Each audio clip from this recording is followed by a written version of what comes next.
बुद्धिरतां पणितं एतेन सचेन स्वाति होतु किनं पुराणवनातिसम्भवं विरातचितायति के भवति ते किनं विद्या अतिरोहितंग निबन्ति धीराय तयं पदितो इदं तु संहिरत्नं पणितं एतेन सचेन स्वाति होतु यानि भूतानि समागतानि ब्रह्माणि वायानि वा अन्तरिक्षे तथागतं देवमनोसबुद्धं बुद्धं नमसामि स्वाति होतु धम्मं नमसामि स्वाति होतु संघं नमसामि स्वाति होतु एतेन सच्चवाजेन सोतिते होतु सर्वदा एतेन सच्चवाजेन सर्वदुःखविनाशतु एतेन सच्चवाजेन सर्वभयविनाशतु एतेन सच्चवाजेन सर्वरोगविनाशतु एतेन सच्चवाजेन होतु ते जयमङ्गलम् एतेन बुद्धो विद्याचरण संपन्नो सुगतो लोकविदु अनुत्तरो पुरुषधम्म सारथि सत्था देव मनुसान बुद्धो भगवति नमो तस् सम्मा सम्बुद्धस्स स्वाक्षातो भगवता धम्मपदं धम्मा श्रवणकालो अयं वदन्त धम्मा श्रवणकालो अयं वदन्त धम्मा श्रवणकालो अयं वदन्त परिता श्रवणकालो अयं वदन्त नमो तस्स भगवतो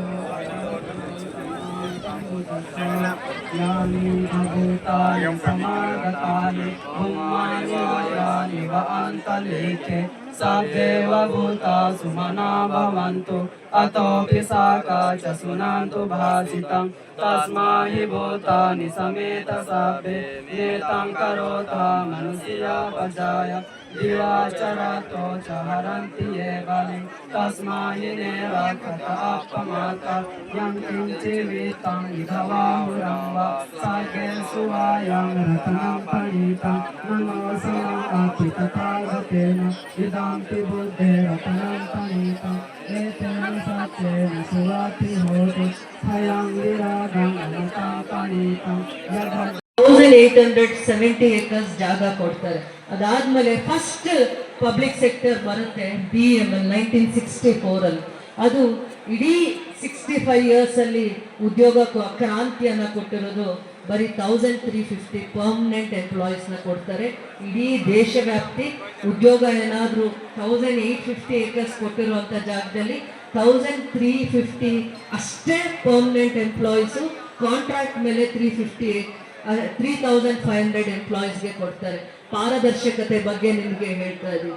ಅದಾದಮೇಲೆ ಆಲ್ಮೋಸ್ಟ್ 65 ಇಯರ್ಸ್ ನಾವು ಏನು ಅನ್ಯುಟಿಲೈಸ್ಡ್ ಲ್ಯಾಂಡ್ BGML ಇಂದ ತಗೊಂಡಿರುವಂಥ ಜಾಗದಲ್ಲಿ ಆಲ್ಮೋಸ್ಟ್ 25,000 ಎಂಪ್ಲಾಯ್ಮೆಂಟ್ ಆಪರ್ಚುನಿಟಿ ಕ್ರಿಯೇಟ್ ಮಾಡುವಂಥ ಒಂದು ಸಾಧನೆ ಅವಕಾಶ ಯಾವಾಗಾಯಿತು ಅಂದರೆ ಅನ್ಯುಟಿಲೈಸ್ಡ್ ಲ್ಯಾಂಡ್ ಏನು BML ಇಂದ ನಾವು ವಾಪಸ್ ತಗೊಂಡಿದ್ವಿ ಆ 978 ಏಕರ್ಸಲ್ಲಿ ಏಕರ್ಸ್ ಕಂಪನಿ, CZ ಕಂಪನಿ, ಆ ಥರ ಮಲ್ಟಿ ಕಂಪನೀಸ್ ಅಲ್ಲಿ ಅಪ್ಲೈ ಮಾಡಿಕೊಂಡು ಆಲ್ಮೋಸ್ಟ್ 18 to 20,000 ಉದ್ಯೋಗ ಆಪರ್ಚುನಿಟೀಸ್, ಜಾಬ್ ಆಪರ್ಚುನಿಟೀಸ್ ಅವಕಾಶ ಮಾಡುವಂಥ BML ಇಂದ ವಾಪಸ್ ತಗೊಂಡಿರುವಂಥ ಅನ್ಯುಟಿಲೈಸ್ಡ್ ಲ್ಯಾಂಡಲ್ಲಿ 60 ಇಯರ್ಸ್ ಆದಮೇಲೆ ಇಂಥ ಒಂದು ರೆವಲ್ಯೂಷನರಿ ಸ್ಟೆಪ್ ನಾವು ತಗೊಳ್ಳೋದಕ್ಕೆ ಅವಕಾಶ ಆಯಿತು. ಅದೆಲ್ಲ ಅವಕಾಶ ಪ್ರಯತ್ನ ಮಾಡಿದ್ದು ನಿಮ್ಮ ಆಶೀರ್ವಾದದಿಂದ, ನಿಮ್ಮ ಸಹಕಾರದಿಂದ.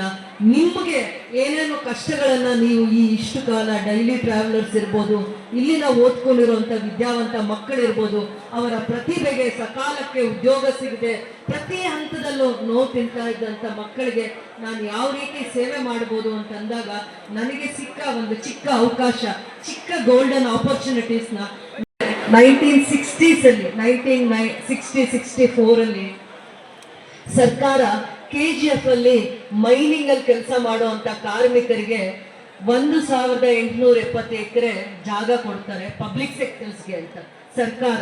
ಅವತ್ತು ಏನೇ ಬಂದ್ರು, ಏನೇ ವಿಚಾರ ಅದರ ಬಗ್ಗೆ ಬಂದ್ರು ಕೂಡ ಬರುವಂತ ದಿನಗಳಲ್ಲಿ ಸರ್ಕಾರದ ಹಂತದಲ್ಲಿ ನನ್ನ ಕ್ಷೇತ್ರದ ಜನತೆಗೋಸ್ಕರ ನಾನು ಫೈಟ್ ಮಾಡೇ ಮಾಡ್ತೀನಿ ಅಂತ ಹೇಳ್ತಾ ಎಷ್ಟು ರಿಸೋರ್ಸಸ್ನ ನಾವು KGF ಅಲ್ಲಿ ತರಕ್ಕಾಗುತ್ತೆ, ಇಲ್ಲಿ ಎಂಪ್ಲಾಯ್ಮೆಂಟ್ನ ಕ್ರಿಯೇಟ್ ಮಾಡೋದಕ್ಕೆ ನಮ್ಮ ಓನ್ ಸಿಟಿಯಲ್ಲಿ KGF ಟೌನ್ ಅಲ್ಲಿ ಬೇರೆಯವ್ರಿಗೂ ಉದ್ಯೋಗ ಸೃಷ್ಟಿ ಮಾಡ್ತೀವಿ, ನಮ್ಮಲ್ಲಿ ನಮ್ಮ ಕ್ಷೇತ್ರದ ಜನತೆಗೂ ಉದ್ಯೋಗ ಸೃಷ್ಟಿ ಮಾಡುವಂತ ಒಂದೇ ಒಂದು ಕ್ರಾಂತಿಕಾರಿ ಹೆಜ್ಜೆಯನ್ನ ಇಡುವಂಥದ್ದು ಒಂದೇ ಒಂದು ಸಂಕಲ್ಪ ಮಾಡಿದ್ದೀನಿ. ಅದನ್ನ ನೆರವೇರಿಸ್ತೀನಿ. ಈಡೇರಿಸೋವರೆಗೂ ಕೂಡ ನನ್ನ ಸರ್ಕಾರನ ನಾನು ಕೂಡ ಬಿಡಲ್ಲ. ಅದು ಒಂದೇ ನಾನು ಈ ದಿನ ಸಂಕಲ್ಪ ಮಾಡ್ತೀನಿ. ಅದನ್ನ ಈಡೇರಿಸೋದೇ ನನ್ನ ತಪಸ್ಸಾಗಿರುತ್ತೆ ಅಂತ ಹೇಳ್ತಾ, ಅದು ಎಲ್ಲದಕ್ಕೂ ಸಾಕ್ಷಿ ನಿಮ್ಮ ಆಶೀರ್ವಾದ, ನಿಮ್ಮ ಸಹಕಾರ ಅಂತ ಹೇಳ್ತಾ, ಈ ಒಂದು ಸುಂದರವಾಗಿರುವಂತ ನೆನಪು, ಭಾವನೆ ಇವೆಲ್ಲನೂ ಕೂಡ ಈ ಆಗಸ್ಟ್ ಮಾಸ ಏನಂದ್ರೆ ಅಂಬೇಡ್ಕರ್ ಅವರು ಆಗಸ್ಟ್ 3 ಅವರಿಗೆ ವಿಶೇಷವಾಗಿರುವಂತ ದಿನ. ಅವರ ಆ ದಿನನ ನಾವು ನೆನಪು ಮಾಡ್ಕೊಳ್ಳೋದಕ್ಕೋಸ್ಕರ, ಮರುಕಳಿಸ್ಕೊಳ್ಳೋದಕ್ಕೋಸ್ಕರ ಈ ದಿನ ಆಗಸ್ಟ್ 5 ನಾವು ನೆನಪು ಮಾಡಿಕೊಂಡು ಅವರ ಪುತ್ಥಳಿಯನ್ನ ಲೋಕಾರ್ಪಣೆ ಮಾಡಿದೀವಿ ಅಂತ ಹೇಳ್ತಾ, ಸದಾಕಾಲ ಅವರ ಆಶಯಗಳನ್ನ, ಅವರ ಭಾವನೆಗಳಿಗೆ ಗೌರವವನ್ನ ಕೊಡ್ತಾ, ಅವರ ನಡೆದ ದಾರಿಯನ್ನ ಸ್ಮರಿಸುತ್ತಾ, ಯಾವುದೇ ಒಂದು ಅಧಿಕಾರ, ಯಾವುದೇ ಒಂದು ಜವಾಬ್ದಾರಿಯನ್ನ ಸ್ವಾರ್ಥವಾಗಿ ಯಾವತ್ತು ಆಲೋಚನೆ ಮಾಡದೆ ದೇಶಕ್ಕೆ, ಸಮಾಜಕ್ಕೆ, ಕಷ್ಟದಲ್ಲಿರುವವರಿಗೆ ನಾವು ಅದನ್ನ ಸಮರ್ಪಣೆ ಮಾಡುವ ಮನೋಭಾವವನ್ನ ಬೆಳೆಸ್ಕೊಂಡು ಹೆಜ್ಜೆಯನ್ನಿಡುವಂತ ಭಾವನೆಗಳನ್ನ ಬೆಳೆಸ್ಕೊಳ್ಬೇಕು ಅನ್ನುವಂತ ತತ್ವಗಳನ್ನ ಮೈಗೂಡಿಸ್ಕೊಂಡು ಹೆಜ್ಜೆ ಇಡ್ತಾ ಇದ್ದೀವಿ. ಯಾವುದೇ ಒಂದು ಲೋಪದೋಷ ಆಗುವಂತ ಪ್ರಯತ್ನ ಮಾಡಕ್ಕೆ ಬಿಡ್ಲಿಲ್ಲ. KGF ಅಲ್ಲೂ ಕೂಡ ಅಷ್ಟೇ ಅಭಿಮಾನದಿಂದ, ಅಕ್ಕರೆಯಿಂದ ಬಾಬಾ ಸಾಹೇಬ್ ಅಂಬೇಡ್ಕರ್ ಅವರ ಎಷ್ಟೋ ಕಾರ್ಯಕ್ರಮಗಳಿಗೆ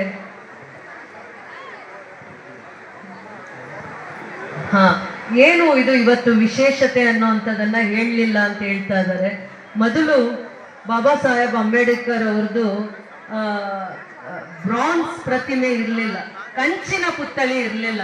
ಇಡೀ KGF ಅಲ್ಲಿ ಮೊದಲನೇ ಬ್ರಾನ್ಸ್ ಪುತ್ಥಳಿ ಇದು, ಕಂಚಿನ ಪುತ್ಥಳಿ ಇದು. ಹಿಂದೆ ಇದನ್ನ ನಾವು ಬೇರೆ ರೀತಿ ಮಾಡಿರ್ತಾರೆ, ಬಹಳ ವರ್ಷಗಳ ಕಾಲ. ಅದು ನಮ್ಮ ಅವಧಿಯಲ್ಲಿ ಇರಲಿಲ್ಲ. ಇದು ಪ್ರತಿಯೊಬ್ಬ ಸಂಘಟನೆಗಾರರ ಬೇಡಿಕೆಯ ಮೇಲೆ, ಒತ್ತಾಯದ ಮೇಲೆ, ಅವರ ಭಾವನೆಗಳಿಗೆ ಗೌರವ ಕೊಟ್ಟು, ಅವರ ಆಲೋಚನೆಗಳಿಗೆ ನಾವು ಸ್ಪಂದಿಸುವಂತ ಮನಸ್ಸನ್ನ ಮಾಡಿ, ನಿಧಾನ ಆಗಿದೆ ಸತ್ಯ, ಅದನ್ನು ಒಪ್ಕೋತೀವಿ, ನಿಧಾನ ಆಗಿದೆ, ತಡ ಆಗಿದೆ, ಆದರೆ ಅವರ ಆಸೆಗಳನ್ನ ಸಿಗಿರುವಂತ ಎಲ್ಲಾ ಪ್ರಯತ್ನದಲ್ಲಿ ನಾವು ಯಶಸ್ವಿ ಆಗ್ತಾ ಇದ್ದೀವಿ ಅಂತ ನಾನು ಹೇಳಕ್ಕೆ ಇಷ್ಟಪಡ್ತೀನಿ. ಇದು ಒಂದು ಭೀಮ ನಮನ ಮತ್ತೆ ಪ್ರಿಯಾಂಬಲ್ ಓದೋಣ, ಅವರಿಗೆ ಪ್ರಿಯಾಂಬಲ್ ಅನ್ನ ಓದಿ ಗೌರವನ ಸಲ್ಲಿಸೋಣ ಅಂತ ಹೇಳಕ್ ಇಷ್ಟಪಡ್ತೀನಿ.